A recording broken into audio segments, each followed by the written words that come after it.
இயேசு கிறிஸ்துவின் நாமத்தில் உங்கள் யாவரையும் அன்போடு கூட வாழ்த்துகிறேன். இன்றைக்கு நாம் பார்க்க போகிற தலைப்பு கிறிஸ்துவுடன் ஐக்கியமாக்கப்பட்டிருக்கிறோம்.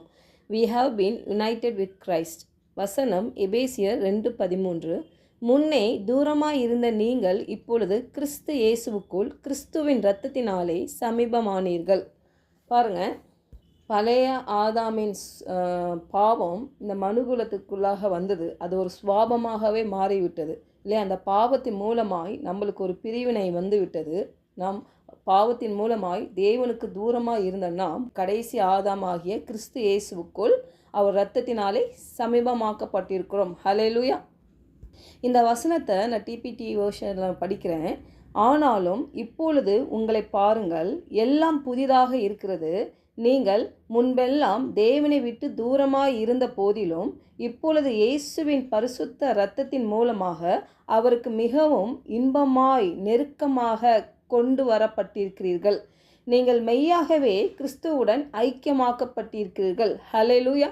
இன்றைக்கு நீங்களும் நானும் கிறிஸ்துவில் நம் ஆவியில் மறுபடியும் பிறந்திருக்கிறோம். நாம் புதிய மனிதனாக புதிதாக இருக்கிறது. என்ன புதிதாக இருக்குதுன்னா, முன்பெல்லாம் நம்ம தேவனை விட்டு தூரமாக இருந்த போதிலும் இல்லை, இப்பொழுது அந்த இயேசு கிறிஸ்துவின் பரிசுத்த இரத்தத்தின் மூலமாக அவருக்கு மிகவும் இன்பமாய் நெருக்கமாக கொண்டு வரப்பட்டிருக்கிறோமா. பாருங்க, இதனால் நம்ம மெய்யாகவே கிறிஸ்துவுடன் ஐக்கியமாக்கப்பட்டிருக்கிறோம். ஹல்லேலூயா. அப்போது நம்ம கிறிஸ்துவுக்குள் இல்லாத போது தேவனை விட்டு விலகி இருக்கிறோம். பாருங்கள், அது மட்டும் இல்லாமல் எந்த ஒரு ஆசீர்வாதத்துக்கும் தகுதியற்றவர்களாக நம்ம இருக்கிறோம். பாருங்கள், அன்புலாம் இருக்குது. தேவன் நம்ம மேலே அவ்வளோ அன்பாக இருக்கிறாரு. ஆனால் அதை அனுபவிக்க முடியாத ஒரு சூழ்நிலையில் இருந்தது. பாவம் ஒரு சாபமாக இருந்தது இல்லை, ஒரு பிரிவினை கொண்டு வந்தது, நம்மளை தூரமாக வைத்திருந்தது. ஆனால் இன்றைக்கு அவர் இரத்தத்தின் மூலமாக இன்னைக்கு நம்ம சமீபமாக்கப்பட்டிருக்கிறோம், ஐக்கியப்பட்டிருக்கிறோம். ஹல்லேலூயா. அப்போது நம்ம தேவனை விட்டு விலகி செல்லும் போதெல்லாம் நாம் துண்டிக்கப்பட்டு விடுகிறோம் என்பதை நம்ம புரிந்து கொள்ள வேண்டும். ஆமென். அதனால்தான் வேதாகமம் சொல்லுகிறது பாருங்கள், பாவம் உலகத்திற்கு வந்தது, பாவத்தின் மூலம் மரணம் உலகத்திற்கு வந்தது.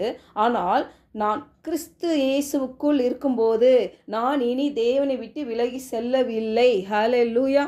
பலர் நான் தேவனிடமிருந்து மிகவும் தூரமாக நான் ஃபீல் பண்ணுறேன், உணர்கிறேன் என்று சொல்லுவாங்கப்பாங்க. ஆனால் உண்மையாக அது இல்லை. ஏன்னா உங்களுக்கு தேவனுடைய வெளிப்படுத்தப்பட்ட அந்த வார்த்தை தேவையாக இருக்குது. ஏனென்றால் நீங்கள் எப்போதும் கிறிஸ்துவுக்குள் இருக்கிறீர்கள். ஹல்லேலூயா. அப்போஸ்தலனாகிய பவுல் எபேசிய புஸ்தகத்தில் பார்த்தீங்கன்னா கிறிஸ்துவுக்குள் என்ற வார்த்தையை அடிக்கடி பயன்படுத்துகிறார். ஏன்னா அப்போது நம்ம அறிக்கை பண்ணணும்பாங்க, பிதாவே உமக்கு நன்றி செலுத்துகிறேன்ப்பா, ஏன்னா நான் கிறிஸ்து இயேசுவுக்குள் இருக்கிறேன் ஆண்டவரே. இப்போது நான் தேவனிடமிருந்து தூரமாக இல்லை, நான் என் பரலோக பிதாவிடம் இருந்து தூரமாக இல்லை. கிறிஸ்துவின் இரத்தத்தினால் நான் அருகில் கொண்டு வரப்பட்டிருக்கிறேன். எவ்வளோ அருகில் தெரியுமா?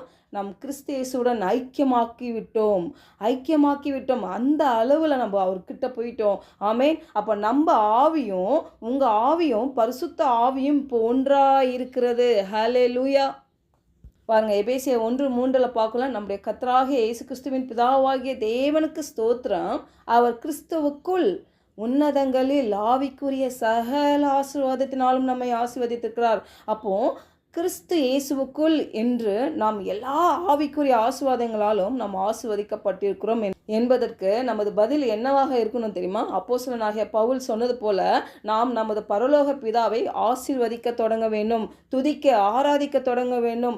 அவர் நம்மை எவ்வளவு ஆசீர்வதித்திருக்கார் என்பதை நாம் அறிந்தவுடன் நாம் செய்யக்கூடிய ஒரே காரியம் அவர் திரும்ப நம்ம ஸ்தோத்தரிக்க வேண்டும், அவரை ஆசீர்வதிக்க வேண்டும். அதனால்தான் தாவீது சொல்றாரு, என் ஆத்துமாவே கர்த்தரை ஸ்தோத்திரி, என் முழு உள்ளமே அவருடைய பரிசுத்த நாமத்தை ஸ்தோத்திரி, என் ஆத்துமாவே கர்த்தரை ஸ்தோத்திரி, அவர் செய்த சகல உபகாரங்களையும் மறவாதே. ஹல்லேலூயா. அப்போ என்ன உபகாரங்கள்னா என்னது? நன்மைகள். என்ன நன்மைகள் மறவாதே? இந்த மாதிரி ஆசீர்வாதங்கள், அந்த உன்னதத்தில் ஆவிக்குரிய சகல ஆசீர்வாதத்தினால் நம்மளை ஆசீர்வதித்திருக்கா பாருங்க, அந்த ஆசீர்வாதத்தை நீ மறக்காதே என்று தன் ஆத்மாவை நோக்கி சொல்லுகிறார். பாருங்க, பாவத்தின் மூலம் மரணம் வந்தது. ஆனால் நம்ம இயேசு கிறிஸ்துவுக்குள் இருக்கும்போது நாம் இனி தேவனை விட்டு விலகி இல்லை, நம்ம தேவனை விட்டு தூரமாக இல்லை. ஏன்னா அவர் இரத்தத்தினால் நாம் சமீபமாயிருக்கிறோம், அவருக்குள் இருக்கிறோம், அவர் நமக்குள் இருக்கிறார், ஒரு ஐக்கியப்பட்டிருக்கிறோம். இந்த உறவு பற்றி தான் நம்ம இன்றைக்கு பார்க்குறோம். பாருங்கள், இந்த அற்புதமான இந்த உறவுக்காக நம்ம என்ன பண்ணணும்? கர்த்தரை துதிக்கணும், ஸ்தோத்தரிக்கணும். தாவீது துதிக்கிற மாதிரி எந்த வேலையிலும் ஆண்டவரே அப்பா நாங்கள் உண்மை ஸ்தோத்தரிக்கிறோம் ஆண்டா. இது எவ்வளோ பெரிய கிருபை தெரியுமா? நம்ம நம்ம எப்படியோ இருந்த நாம், எங்கேயோ ஒரு பாவத்தில் சாபத்தில் இருந்த நாம், மரணம் தான் நம்மளுக்கு ஒரு சொல்யூஷனாக இருந்த நம்மை தன் சொந்த குமாரனை அனுப்பி இன்றைக்கு உங்களையும் என்னையும் மீட்டு இன்றைக்கு தன் சொந்த பிள்ளைகளாய், குமாரர்களாய், குமார்த்தைகளாய் முத்திரித்திருக்கிறார். ஹல்லேலூயா! அப்படிப்பட்ட அந்த தேவன், அவருடைய அன்பு இல்லை, அதை நினைத்து நம்ம துதிக்கணும் பாருங்கள், அவரை ஸ்தோத்திரிக்கணும். ஹல்லேலூயா! ஜெபிக்கலாம். பரலோக தகப்பனே, இந்த காலை வேளையில் எங்களோடு நீர் இடைப்பட்டதுக்காக உமக்கு நன்றி செலுத்துகிறோம் ஆண்டவரே.